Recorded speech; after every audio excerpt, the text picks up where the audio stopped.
오늘 시간에는 천국에서 예배하는 세 종류의 사람들은 대체 누구인가? 라는 제목으로 함께 말씀의 은혜를 나누기를 원합니다. 오늘도 거룩하고 복된 날에 주님 앞에 나와 예배하는 사랑하는 성도들을 축복하고 사랑합니다. 또 온라인으로 함께 예배드리는 모든 분들도 사랑하고 축복합니다. 제가 고등학교 2학년 때 처음 교회를 다니기 시작했는데 예배자로서 이렇게 살아가고 있지 않습니까? 근데 제가 예배를 인도해서 말씀을 증언한다. 영광스럽죠. 상상을 못했어요. 저기에 올라가신 분은 얼마나 귀한 분일까 생각했는데 제가 한 25년 한 목사 이렇게 일을 하고 보니까 이제 조금 이제 감을 잡기는 잡는데요. 그러면서 생각하기를 주의 종들의 책임이 크다라는 생각을 몇 번이고 몇천 번이고 합니다. 어떤 말씀을 듣느냐에 따라서 그 사람이 그렇게 조성이 되잖아요. 우리가 1년 52조 뭐 안 빠지고 들면 52번 예배 드린다면 그렇게 많이 드리는 것 같지는 않아요. 그러나 일평생 우리 예배를 드리는데 그 말씀을 어떤 말씀을 들었느냐에 따라서 자신의 인생의 그 목표를 어디다 설정하느냐가 결정타가 되는 거 아니에요. 들어도 안 들어도 상관없는 말씀을 들으러 예배 시간을 때우러 온 것이 아니라 우리는 매주마다 하나님으로부터 새롭고 또 신선하고 우리에게 하나님이 바라시는 그 소망을 채워가는 말씀을 증언하는 주의 종도 중요하고, 할렐루야. 또 그것을 그렇게 바라고 소망하는 기대하는 성도들이 있어야지. 목사님 새로운 말 하지 마세요. 듣기 어려워요. 목사님 회개하러 가지 마세요. 당신이나 잘하세요. 그러면 되겠어요? 안 되겠어요? 예? 그렇게 가지고는 영이 성장하지 않는다 그 말이죠. 우리가 보통 서너 살 또는 많아야 7, 8살 정도의 나이에 이 땅에 태어나게 되는데 여기에서 10년에 한 번 1살 정도 올라가는 영의 나이를 가가지고 그 천국에서 영원히 산다 그 말이에요. 그 나이로 천국에서 나이가 성장하지 않아요. 그런데 여기에서 그 양식을 먹어야 되는데 어떤 목사님이 그럽니다. 우리 성도들 내가 3년을 부지런히 가르쳤더니 바뀌지가 않아요. 목회 못해 먹겠어요. 그런 목사님이 있을까요 없을까요? 복장이 터져서 못 살겠다 그냥 막.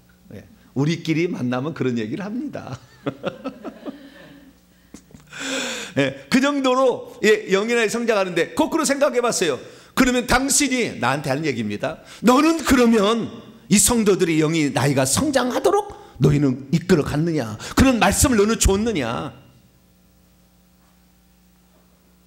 성도들 무서워서 이 말하면은 보침 싸라고 할까봐 무서워서 그 말을 못하니까 이 말하면 저 사람이 걸리고 이 말하면 권사가 걸리고 이 말은 집사가 걸리고 이 말하면 장로가 걸리고 그럼 못한다는 거 아니에요. 저는 개척을 해가지고 자기가 나가야지 내가 나가지는 않을 거예요 아마. 참 그렇다고 해서 함부로 한다는 건 절대 아닙니다. 하나님이 보시기 때문에 제일 무서운 분이 하나님이에요. 그래서 우리가 이 하나님 말씀을 들을 때도 우리의 영혼을 살리는 말 그런 말씀을 주의 종이 꼭 해달라고 매주마다 기도하시면서 나오시기를 축원합니다. 우리는 부활절을 맞아서 몇 주 동안에 부활체의 그 영광에 관하여 특별히 많은 시간을 할애해서 그 말씀을 들었습니다.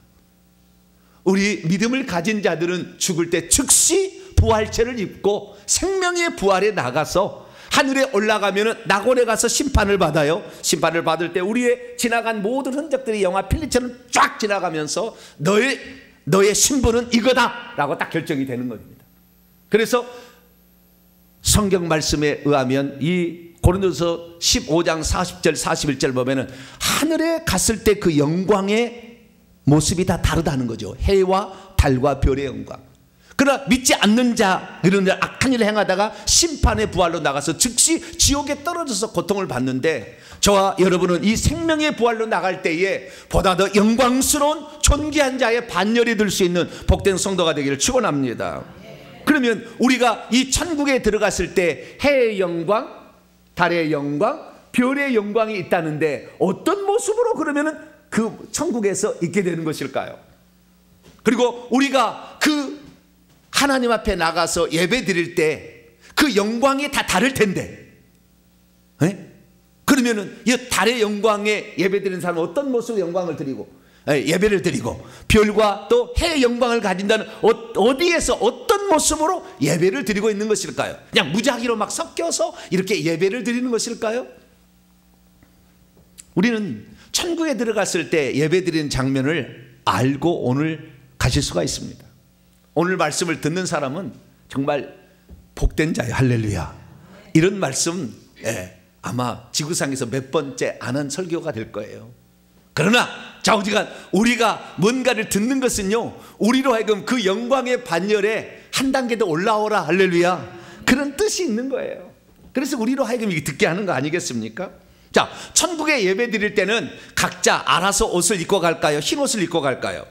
천국에서 예배하게 될 때는 면류관을 쓰고 갈까요? 안 쓰고 갈까요? 천국에 예배하는 그 장소에는 성가대가 있을까요? 없을까요? 천국에서 예배하게 될 때에 우리는 아무 데서나 앉아서 또는 서서 예배를 드리는 것일까요?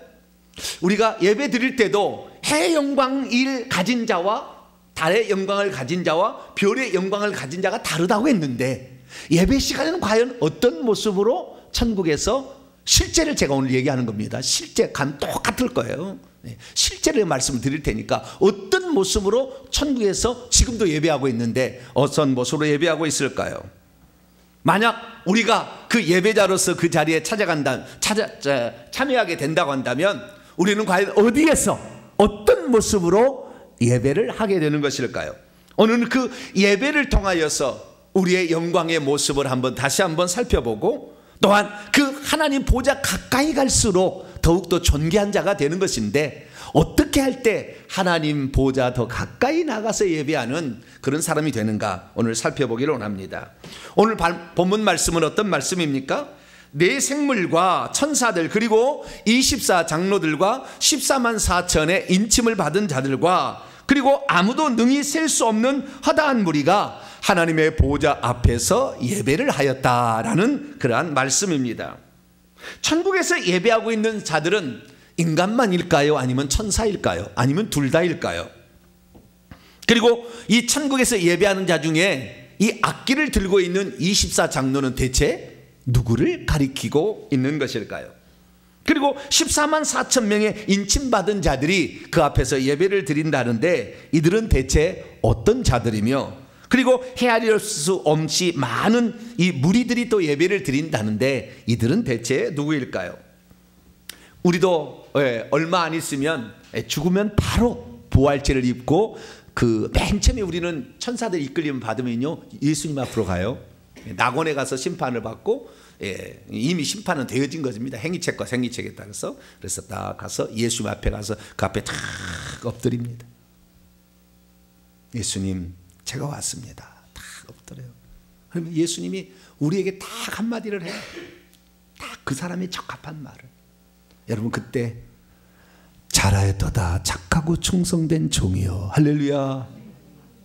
나는 그 말 한마디면 더 이상 들을 것이 없어요. 그 말 한마디 나는 듣는 게 가장 소원이에요. 잘했다.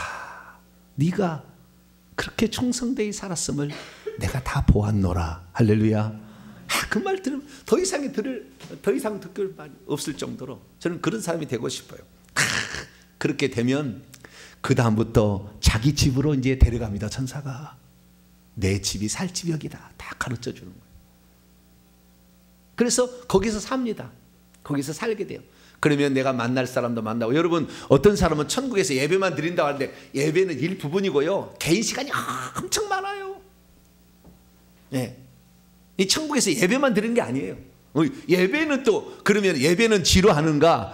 요즘 사람들 중에서 아마 개신교인들이 예배 드릴 때 지루하다고 생각하는 사람 상당히 있을걸요. 아마 15%는 안 있을 거지 않을까. 이놈의 예배 길어서 그냥 이놈의 시간이 그냥 예배 왜 이렇게 안 끝나냐고 막. 예배를 지루하게 생각하는 사람, 우리 교회 성도는 한 사람도 좋은 사람이 없어요. 할렐루야. 난 그게 행복하더라고요. 어쩌다가 외부에서 이렇게 부득이하게 예배를 못 드리지. 예배를 드리다가 여기 교회 없나? 예배나 드리고 해야 되겠다. 그러니까 온 사람은 졸고 간 사람이 있더라고. 어느 사람은. 근데 우리 교회 성도들은 몇 번 예배를 드리면 졸지를 않아. 할렐루야. 이게 예배가 이게 틀리다는 걸 아는 거거든요. 감격스럽고 영광스럽고 내 생애의 중요한 순간을 내가 지금 맞이했다. 막 그걸 아는 거거든요. 주님이 지금 나에게 이렇게 하라고 지금 말씀하는구나. 막 느껴지거든요. 이 예배는 지루하지 않아요. 천국에서는요, 감격이 이루 헤아릴 수가 없어요. 그 감격과 영광스러움과 뭐 올라오는 그것이 그냥 막 눈물이 펑펑 나요. 그냥 막. 영광스러워요, 그 예배. 근데 예배만 드리는 것도 아니다. 천국에서는 자기 할 일도 많습니다. 예를 들어서 좀 천국에서 존귀한 자로 들어가게 되면, 오늘은 내가 동탄 명성교회 신앙생활 했던 그 사람들을 다 모아서 우리 집에서 연회를 베풀어야 되겠다. 할렐루야. 그런 사람이 되길 원해요. 그래서 동탄 명성교회 출신들을 다 오시오. 딱 천사한테 음식 딱 준비를 합니다. 우리가 하지 않아요. 딱 준비를 시켜서 딱 베풀고, 다음에는 회계청부연구소 도움을 준 사람들 다 오시오 해가지고 또 한번 딱 연회를 베풀고 이렇게 하는 거예요. 할렐루야. 예배만 드리는 게 아니라고. 어떤 사람은 예배 집에 죽겠는데 예배만 드리면 어떻게 천국이 지옥이라고 막 그러는데, 그 사람은 지금 뭔지 몰라요 지금. 그리고 자기가 하고 싶은 일들을 하고 삽니다. 자기가 예를 들어서 찬양을 좋아했다 그러면은 그 찬양을 짓는 다윗이 이쪽 계열입니다. 다윗이 찬양하고 이쪽 계열인데요, 그쪽에서 찬양을 준비하고 악보를 준비하고 막 하는데 도움을 주기도 하고, 천사들이 집을 짓는데 설계를 하는데 옆에서 좀 조언도 해주고 이런 일도 하고, 생명책에 이름이 제대로 기록됐나, 이 사람이 죄를 지었으면 이름이 지워졌나 확인도 좀 해보고, 여러 일들을 맡아서 하고, 이제 좀 오래 살다가 왔어야 되는데 엄마가 낙태를 시켜가지고 결국에 그 아이가 죽었어. 영혼이 있는데 7, 8개월 때 죽여버린 거죠. 그러면 그 영혼들은 그 어린아이로 올라오거든요. 그럼 그런 어린아이들을 가르쳐야 돼요. 그래서 그 가르친 장소가 따로 있어요. 그래서 그 가르치는 일을 하는 사람도 있고, 여러 가지 할 일을 이렇게 하고 사는 것입니다. 생명나무도 관리하고 집을 지을 그런 재료들이 창고에 잘 있나도 확인도 하고 이렇게 살아가는 거죠. 그런데 그 천국에서 예배할 때가 가장 영광스러운 시간이라는 거예요. 그 중에서. 자, 그러면 어떻게 예배할까요? 오늘 사도 요한은 예수님이 죽고 돌아가신 지 35년이 지난 AD 95년경에 에베소 앞에 있는 밤모습에 유배를 됐는데, 거기에 있으면서 성령의 음성을 들어서 이리로 올라오라. 그래서 그 영이 천국에 올라가서 천국에서 예배드리는 장면을 봅니다. 참 예배드리는 장면을 봐요. 그래서 이 천국에 있는 생명체들, 내 생물과 그 다음에 사람으로서 인간이었던 자들 24장로 14만 4천 명 허다한 무리들이 예배드리고, 그 주변에 서서 천사들이 예배드리고 있는 그 장면을 보게 되죠. 그때에 이 요한계시록, 그것이 요한계시록 4장, 5장, 7장에 나와 있어요. 근데 오늘 7장의 말씀을 저희들이 읽었습니다. 이 7장의 말씀은 그 중에서도 14만 4천 명의 인침받은 자들이 어떻게 예배드리고 있었나와, 그리고 그 뒤에 서 있는 허다한 무리들이 어떻게 예배드리고 있는지를 말씀하고 있는 대목입니다. 14만 4천 명은 하나님께서 천사를 시켜서 하나님의 인을 받은 자들이었고요. 그리고 수많은 무리들은 각 나라와 족속과 백성과 방언에서 아무도 능히 설 수 없는 엄청난 많은 숫자의 무리가 서서 예배드리는, 종려나무 가지를 흔들면서 예배드리는 모습을 보게 됩니다. 그러니까 북한이 따라한 것 같아요. 김정은하고 김일성이가 지나가면 막 희한한 그 가짜 꽃인 것 같은데, 그건 진짜는 아닌 것 같아 내가 보니까. 근데 막 흔들더라고요. 근데 우리는 그런 것이 아니고요, 거룩하고 영광스럽게 종려나무까지를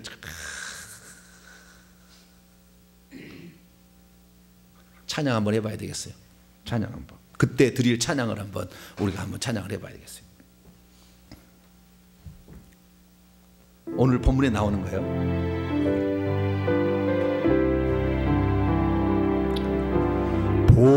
보좌에 계신 이와 어린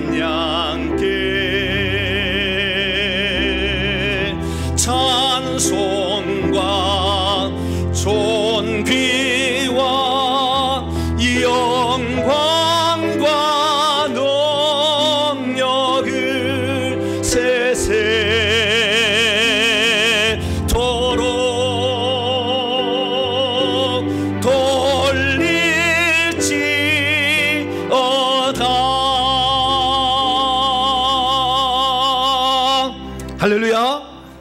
보좌에 계신 이와 어린 양께 찬송과 능력과 존귀와 영광과 힘을 돌리는 그 예배를 그때 드릴 때 이 화음이 한 10옥타브가 쫙 펼쳐지니까 저는 이제 약간의 목소리도 쉬고 그리고 나이도 들어가지고 잘 못하는데 천국 가면 그 아름다운 목소리로 4,000명의 성가대가 쫙 나오고 천사와 함께 그것이 울려 퍼지면은요, 여러분 정말 그렇게 아름다운 4,000명이 함께 모여서 성가대가 찬양을 못 들어보셨죠? 눈물이 저절로 나와요. 눈물이 저절로. 이게 예배의 최고는요 찬양이에요. 결국에 엄청난 그 찬송 가운데 종려나무까지를 흔들어 찬양할 때 그 모습이 얼마나 영광스러운지 여러분들 반드시 그 대열에 합류하기를 축원합니다. 그래서 그때 그들이 부르는 찬송을 보면 7가지로 하나님께 영광을 돌려요. 찬송을 받으시옵소서, 영광을 받으시옵소서, 지혜를 받으시옵소서, 감사를 받으시고 존귀와 능력과 힘을 받으. 이 모든 것들이 당신이 준 것이고 당신으로부터 이걸 나왔으니 이 모든 것을 당신에게 다시 돌려. 딱 7가지입니다. 요한계시록은 7이라는 3이라는 7이라는 12라는 숫자가 아주 중요한데 이렇게 세세무궁토록 영광을 돌립니다. 믿음이 있어도 천상에서 어떻게 예배드리는지를 잘 모르면 천국에서 예배 드리는 것이 지루하지 않겠나 생각할 수도 있습니다. 믿음이 있어도 천상에서 어떻게 예배드리는지를 잘 모르면 그 영광과 감격이 얼마나 큰 것인지를 잘 모릅니다. 믿음이 있어도 천상에서 어떻게 예배드리는지를 잘 모르면 하나님 보좌 가까이 더 나아가서 예배하는 것이 얼마나 더 영광스럽고 감격스러운지 잘 모릅니다. 믿음이 있어도 천상에서 어떻게 예배드리는지 잘 모르면 어디에서 예배를 드려도 예배만 드리면 되는 것이지 예배에서 어떤 신부로 참여해서 예배를 드려도 상관없지 않는가라고 생각할 수도 있습니다. 믿음이 있어도 천상에서 예배드리는지를 어떻게 예배드리는지 잘 모르면 하나님 보좌 바로 앞에서 예배드리는 것과 하나님의 보좌 멀리서 예배드리는 차이가 얼마나 큰 것인지를 잘 모릅니다. 믿음이 있어서 천상에서 어떻게 예배드리는지 잘 모르면 예배드리는 자의 위치가 그 사람이 가진 천국에서의 위치와 신분을 말해준다는 것을 잘 모릅니다. 믿음이 있어도 천상에서 어떻게 예배드리는지 잘 모르면 이 땅에서 천국에서 예배드릴 신분과 또 예배를 드릴 자리를 사모하지 않고 그냥 살아가게 될 것입니다. 그러므로 저와 여러분은 천국에서 성도들과 천사들이 함께 예배 드릴 때에 보다 더 하나님 보좌 영광스러운 임재가 막 피부까지 느껴지는 그 앞쪽에 가서 예배를 드리는 복된 성도가 되기를 축원합니다. 그럼 과연 어떻게 할 때 우리가 보다 더 하나님의 임재가 그냥 막 피부에 막 다가와서 전율이 날 정도로 그런 자리에서 예배를 드릴 수가 있게 되는 것일까요? 자, 우리는 천국에서 예배드리는 장소에 한번 생각해 봐야 됩니다. 천국에서 예배를 드릴 때는 우리가 똑같습니다. 예배드리는 장소로 갑니다. 집에서 예배드리지 않아요. 자기 집에서. 그래서 자기 집에서 살다가 예배드릴 때가 되었다라는 그 연락이 옵니다. 그러면 그 예배 시간에 그 앞으로 나아가죠. 근데 천국에는 예배드릴 때에 한꺼번에 천국에 있는 모든 성도가 다 예배드려요. 얼마가 되는지 모르지만 수억 명인 것 같아요. 지금까지 천국에 들어간 사람과 앞으로 조금 더 남았는데 이 사람 합치면 수억 명 정도 됩니다. 지금까지 이 지구상에 살다 간 사람들 240억 정도 지금 돼요. 지금까지 살고 있는 사람 중에 240억 중에 얼마 정도가 이렇게 천국에서 예배를 드리는데요. 셀 수 없는 많은 무리가 있어요. 근데 어디서 예배를 드리냐? 천국의 3층 천에서 예배 드립니다. 셋째 하늘에서 예배를 드립니다. 바울이 셋째 하늘에서 다녀왔다 하는데 그 셋째 하늘이 천국에서 예배드리는 장소를 말하는 거예요. 그러니까 우리가 기존에 알고 있었던 1층천, 2층천, 3층천의 개념이 아니에요. 주님 말씀하신 것은 그러니까 우리가 말하는 1층천, 2층천, 3층천, 1층천은 새들이 날아다니는 하늘, 2층천은 공중 은하계, 그래서 해와 달과 별들이 있는 곳, 3층천은 천국 이렇게 하는데 그러지 않아요. 천국이 2층천으로 되어 있고 천국부터 이 지구까지를 1층천이라고 그러는 거예요. 1층천, 천국에서 2개 층이 있어요. 그래서 2층천이 있고 3층천이 있습니다. 그래서 성도들이 사는 곳은 2층천에서 살다가 그대로 올라옵니다. 그대로 올라가서 3층천에 올라가서 있는데 3층천에 하나님 보좌가 높이 이렇게 있어요. 어마어마하게 큽니다. 그 보좌가. 이 보좌가 이런 의자 아니에요. 어마어마하게 큽니다. 그곳에 하나님의 보좌에 앉아 계시는 것이 느껴지는 거죠. 느껴지는 거예요. 근데 2층 층에서도 그게 보이고요. 3층 층에도 보여요. 그 천국의 세계에서는. 근데 그 3층 층에 예배드리는 장소는 이 살고 있는 장소보다 훨씬 적죠. 근데 그 장소에 올라가서 예배를 드리는 거예요. 그래서 제가 잠깐 그림 하나를 준비해 왔어요. 제가 그림을 잘 못 그리는데 그냥 이해하시기 바랍니다. 천국은 네모나게 생겨 있어요. 문이 각 동서남북에 3개씩 있는데요. 글이 들어가게 되어서 있는데요. 저 노란색이 하나님 보좌가 있는 한 중앙에 하나님 보좌가 있어요.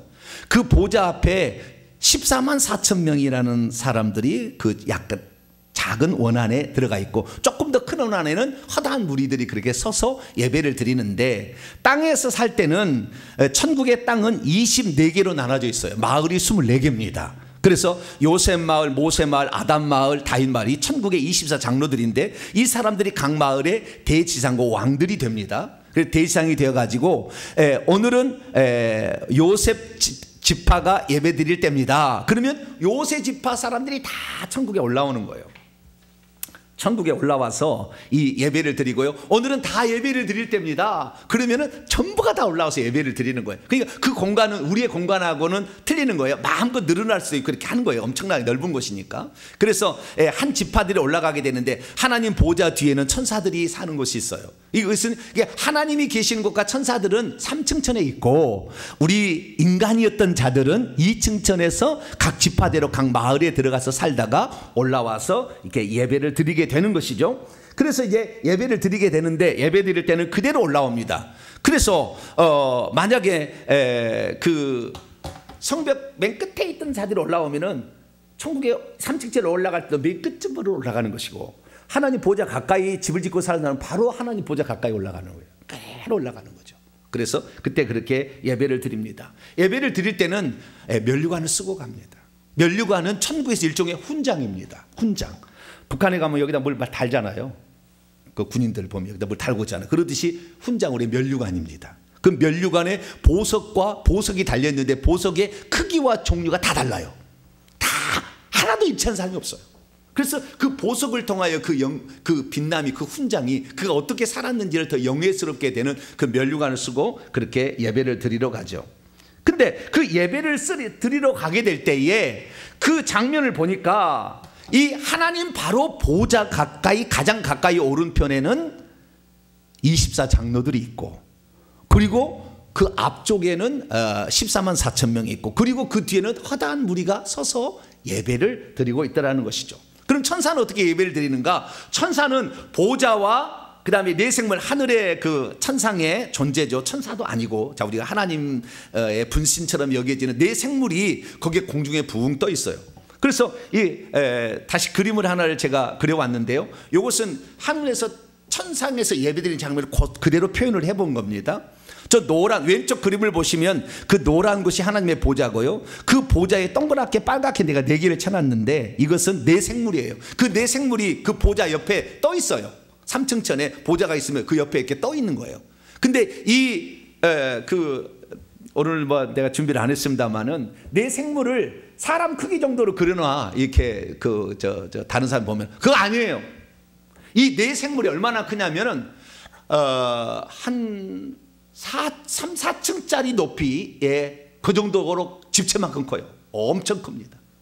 근데 그 몸에 전부 눈들이 달려 있어가지고, 이 눈들이 세상 모든 사람들의 한 사람 한 사람의 그 모든 장면을 다 촬영하고 있어요.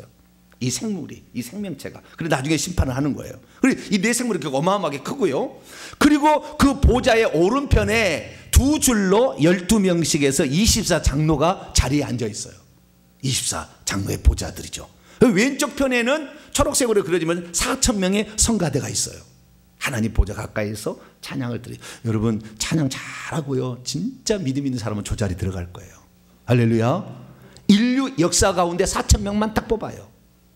네. 그 다음에 그 보좌 앞쪽으로 보게 되면 이 줄이 있는데 70줄이 있어요. 여기에 14만 4천 명이 여기에 앉아 있어요. 지정석입니다. 이름이 딱 정해졌어요. 그래서 뒤쪽으로 갈수록 더 숫자가 많아집니다. 앞쪽에는 예를 들어서 1번 보자라고 하면 1번 보자는 한 40명 정도 지금 현재 있어요. 그리고 2번 줄은 100명, 3번 줄은 200명에서 쭉 늘어납니다. 70줄은 어마어마하게 많아요. 그렇게 해서 쭉 이렇게 늘어나고, 그 다음에 그 71번째 줄부터는 의자가 없어요. 그래서 서서 예배를 드립니다. 허다한 무리가 쫙 성벽 끝까지 쫙 이렇게 펼쳐지게 되는 거죠. 이게 전체가 드릴 때는 더 많아지는 것이고, 한 지파만 드릴 때는 작아지게 되는 것이죠. 그래서 이렇게 예배를 드린다라는 사실을 알 수가 있게 되는 것이죠. 그때에 이 24장로들이 그 앉아서 예배를 드리는데, 24장로의 자리도 상당히 중요합니다. 하나님 보좌 가까이 더 나아가는 자가, 예를 들어서 모세나 다윗 같은 사람은 더 하나님 보좌 가운데쯤에 이렇게 앉아 있죠. 그래서 이 장로들이 예배를 이렇게 드리게 되는데요. 그때 이 장로들이 누군가 천천히 살펴봤더니, 자, 요한계시록에 요한이 이 24장로를 보았어요. 그러니까 사도 요한은 24장로에 포함이 안 돼요. 24장로를 보았으니까. 사도 요한은 3번 줄에 있어요.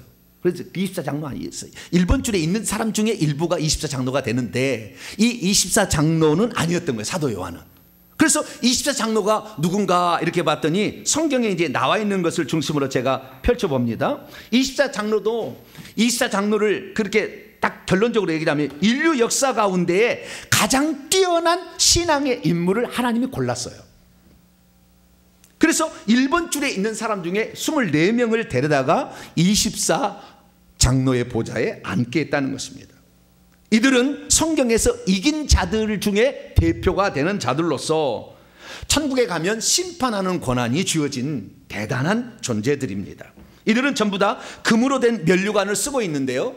이 금으로 된 면류관을 쓰고 있는데, 이 금으로 된 면류관을 가지고서 쓰고 와서 예배를 드리다가, 예배 드릴 때는 그것을 벗어서 주님 앞에 드리고요, 그 어린 양 앞에 엎드려서 이 찬양을 하는데, 그들에게는요 검은거라는 악기가 주어지고, 그 다음에 성도들이 각 지파에 자기에 소속된 사람들이 지상에서 기도하면 그 기도를 같이 담아가지고 하나님께 보고하는 그런 입장을 가지고, 그래서 제사장이라 얘기를 하는 거예요.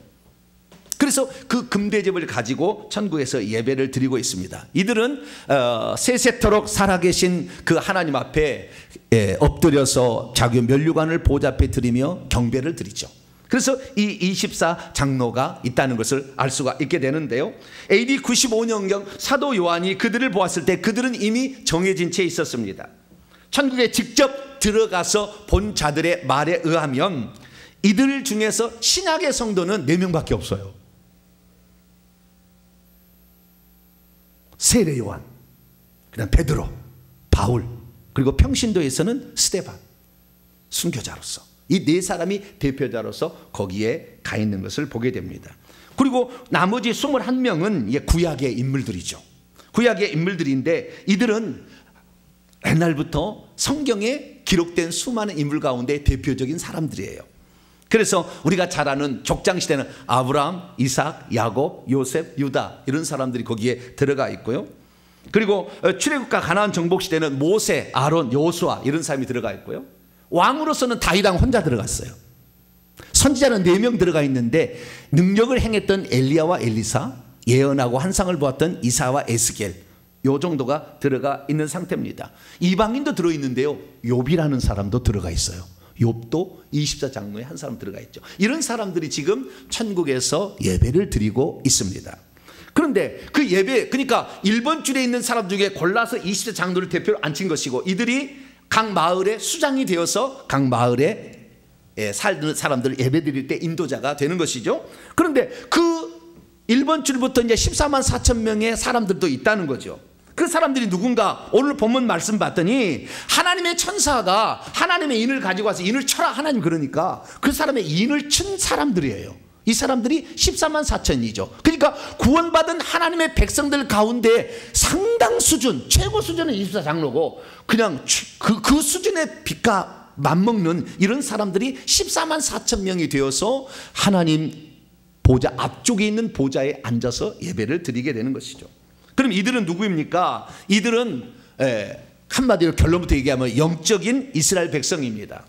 아담 이후에 언약 자손인 이스라엘 백성뿐만 아니라 예수 그리스도께서 이 땅에 오셔서 이방인에도 복음을 전파하는 이후에 살아갔던 수많은 이방인들을 다 포함하고 있는 것인데요. 이들이 누구였느냐에서 결정타가 오늘 본문에 나와 있습니다. 2절부터 4절 말씀 보면 한 다른 천사가 살아계신 하나님의 인을 가지고 와서 인을 칩니다. 이 사람만 14만 4천이 되는 거예요. 그래서 이 땅과 바다를 해롭게 할 천사들이 내 바람을 지금 붙잡고 있는데 이걸 놔주면 이제 해가 이게 땅과 바다 자연계를 칠 거예요. 그때 그 큰 천사가 말합니다. 우리가 인을 친 천사들이 있나 봐요, 종류가. 우리가 우리 하나님의 종들의 이마에 계속해서 인치기까지 아담부터 계속 인친 자들이 있었다는 거예요. 14만 사. 아직도 지금 치고 있는 사람이 있습니다. 아직 좀 더 남았거든요. 아직. 예. 그래서 인치기까지 땅이나 바다나 나무들을 해하지 말라라고 했는데 그 인침 받은 채 있는 자들을 이렇게 쫙 살펴보니까 이스라엘 자손, 영적 이스라엘 자손입니다. 좀 설명하겠습니다. 지파 중에서 인침을 받은 자가 14만 4천 명이다. 3절에 보니까 하나님의 종들이라고 딱 못을 박았어요. 하나님께서 인류의 구원을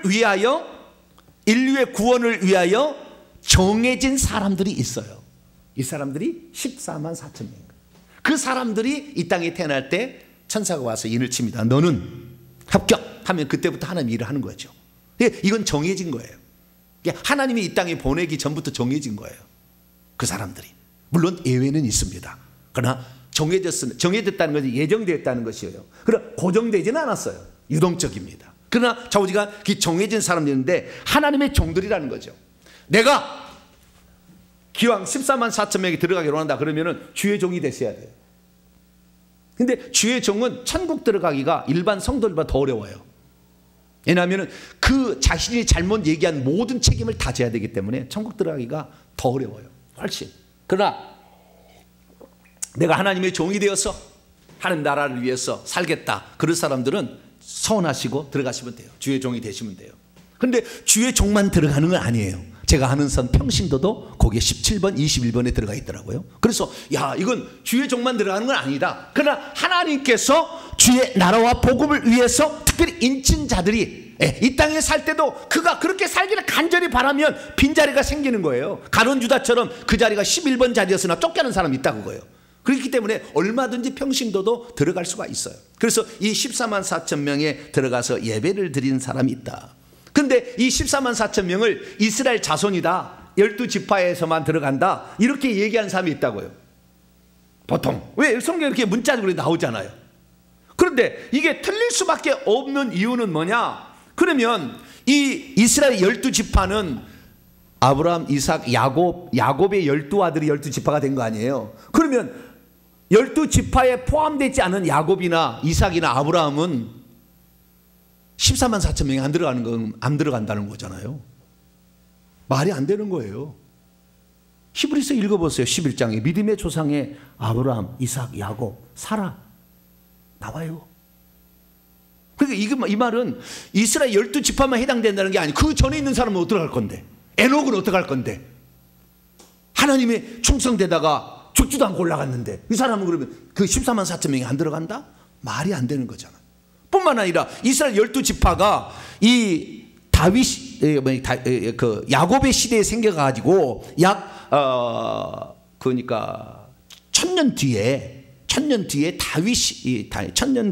지나서 BC 722년경에 북이스라엘이 멸망해 10개 지파가 사라졌어요. 그러면 10개 지파 사라지면 그 전까지 그 잠깐 있는 시대만 1만 2천 명씩 딱 있고 없었느냐? 그렇게 말할 수가 없다는 거예요. 그래서 그 지파라는 개념이 다른 개념이에요. 단지 이스라엘의 하나님과 겨루 이겼다는 야곱의 이름을 통하여서 거기에 해당되는 거죠. 저도 들어가 보니까 세례요한 저는 지파에 들어가 있어요.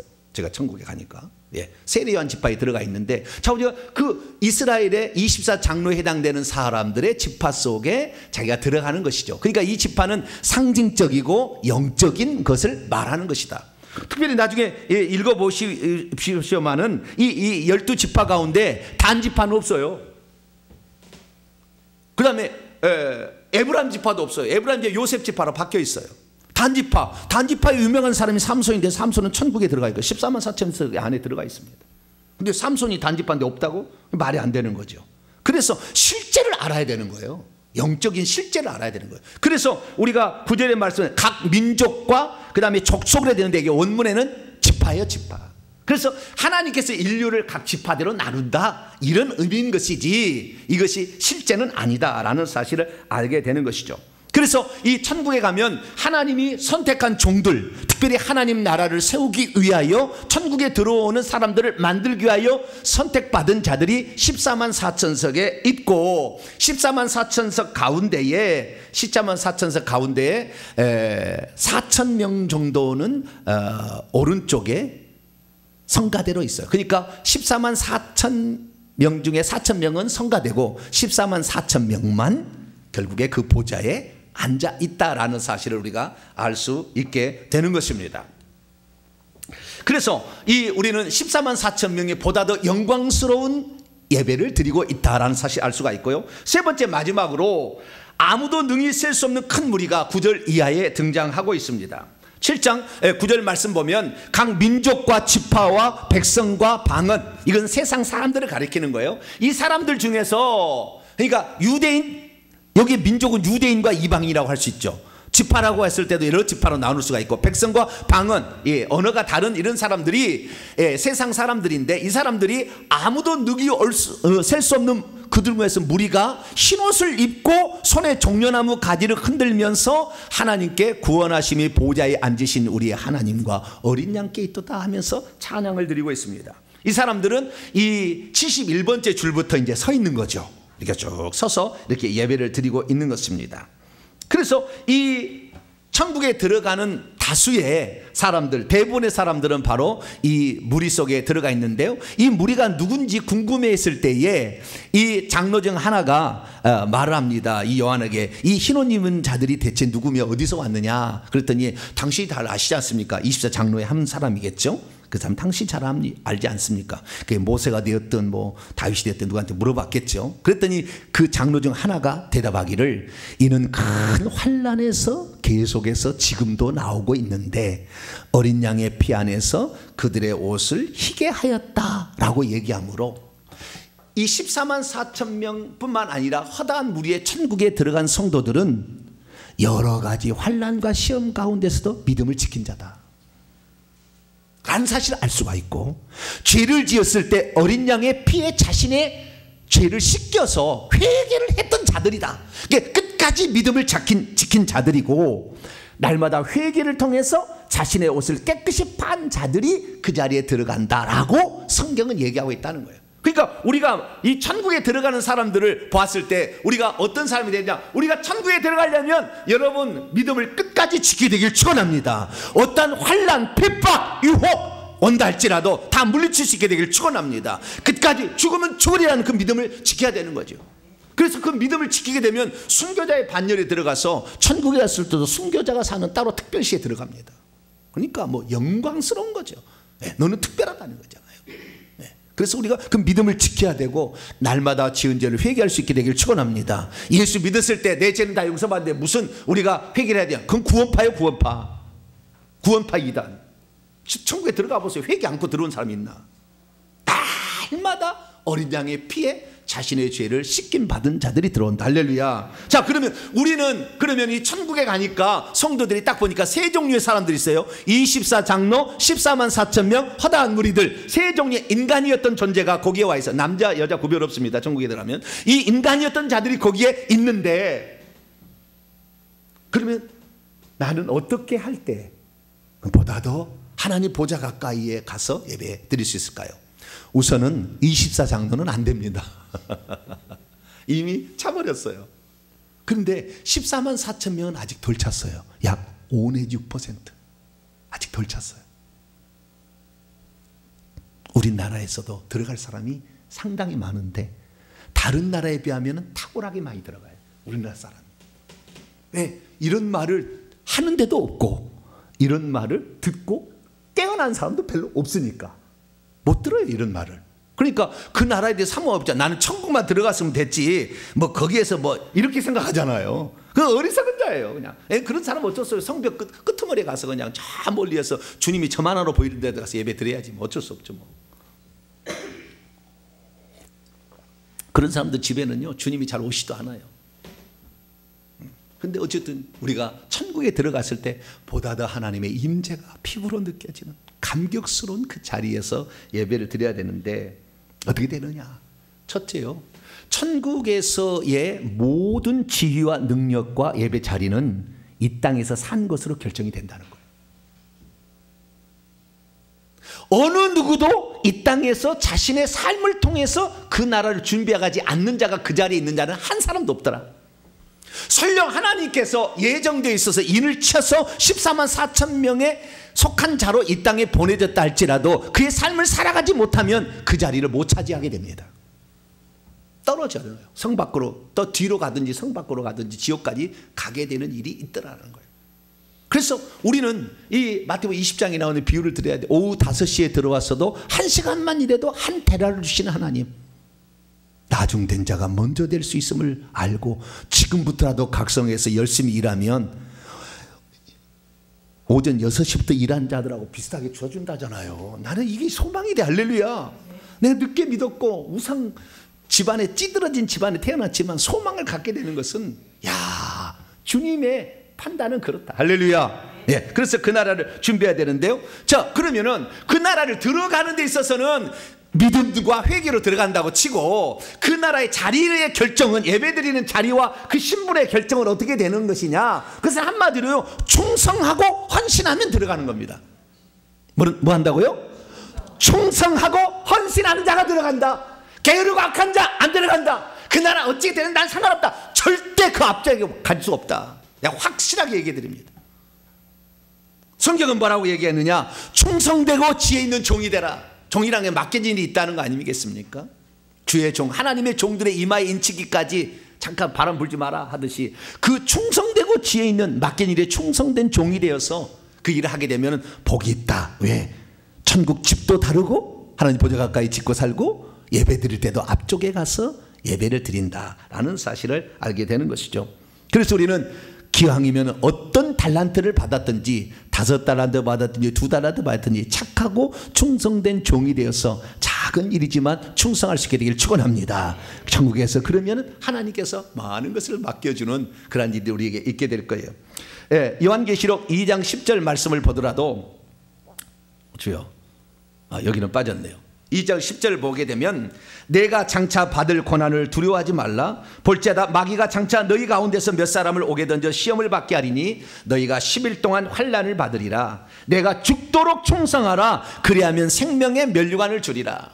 여기에 죽기까지 충성하는 자들에게는 영예스러운 훈장도 준대요. 면류관. 할렐루야. 사도 바울도 나를 위하여 의의 면류관이 예비되었다 다 이렇게 얘기하잖아요. 그래서 이 14만 4천석에 앉는다 할지라도 면류관을 쓴 자 안 쓴 자의 차이가 있어요. 훈장이 있으니까. 그리고 천국에서의 면류관은 20개까지도 써요. 그런데 쓰는데 우리가 많이 쓰면 목이 아파가지고 목 디스크 걸린다 그러지 않아요? 천국의 개념 그런 게 겹쳤을 수가 있어요. 겹쳤어. 그래서 그 빈담의 정도가 달라요. 그래서 벗을 때는 20개가 하나씩 나와요. 쓸 때는 하나로 보이지만 천국의 개념은 다른 거예요. 그래서 우리가 그 나라에 들어갈 때까지 충성된 자가 될 수 있기를 축원합니다. 주님께서는 천국에 갔을 때 아무것도 일하지 않는데 그 사람에게 보상해 줄 리가 없어요. 요한계시록 22장 12절에 보라 내가 속히 오리니 내가 줄 보상이 내게 있어 각 사람이 그가 행한 대로 갚아준다고 했잖아요. 그러니까 이 땅에서 이 천국의 지위와 신분 예배드릴 자리를 준비해 가는 것이지 천국에서 어떻게 해서 그 자리를 차지할 수는 없다. 다 이 땅에 사는 것이다 라는 사실을 알 수가 있게 되는 것이죠. 누가복음 19장에 보면 10문화의 비유가 나오는데 달란트의 비유하고는 약간의 차이가 있어요. 똑같이 한 문화를 주었는데 장사해서 어떤 사람이 10문화, 어떤 사람은 5문화, 어떤 사람은 이렇게 한 문화 이렇게 남겼다는 거예요. 그런데 10문화를 한 문화를 받아가지고 10문화를 남겼더니 주님 뭐라고 하냐면 착한 종아 잘하였도다. 내가 지극히 작은 것에 충성하였으니 10고울의 권세를 찾아라. 너는 10고울의 왕노를 한 자가 되어라. 5문화 남겼느냐? 5고울의 권세를 찾아라. 할렐루야. 그렇게 정해준다는 거예요. 그래서 저와 여러분은 이제 이 천국에 들어갔을 때에 왕노릇하고 뿐만 아니라 왕노릇은 밖에 나서 왕노릇하는 것이고요, 예배 드릴 때는 하나님 임재가 가까운 그곳에 올라갈 수 있기를 바라고, 집도 생명수가 그냥 확 많이 흘러내려오는 그 보좌 가까이, 거기 가서 철철 넘치는 생명수를 맞으니 얼마나 더 윤기가 나겠어요. 할렐루야. 제 얼굴 윤기 나죠. 할렐루야. 어젯밤 늦게 잤더니 조금 그렇습니다만, 그 생명수를 많이 마시니까 그 영광스러움은 더 한다 이거죠. 말씀을 마치고자 합니다. 믿음이란 무엇입니까? 믿음과 회개를 통해 천국 백성이 될 뿐만 아니라 충성과 헌신을 통하여서 천국에서 고귀한 지위와 신분을 차지하고 예배드릴 때 보다 더 하나님 보좌 가까이 나가서 예배하는 겁니다. 할렐루야. 다시 그림을 보여드리겠습니다. 하나님 보좌 가까이 오른쪽에 24장로들, 왼쪽에 4,000명의 성가대, 그리고 그 앞쪽으로 70줄에 14만 4천 명이 있고, 그 앞에 그 너머 뒤에는 자성벽까지 허다한 무리들이 쫙 수억 명의 사람들이 서 있어요.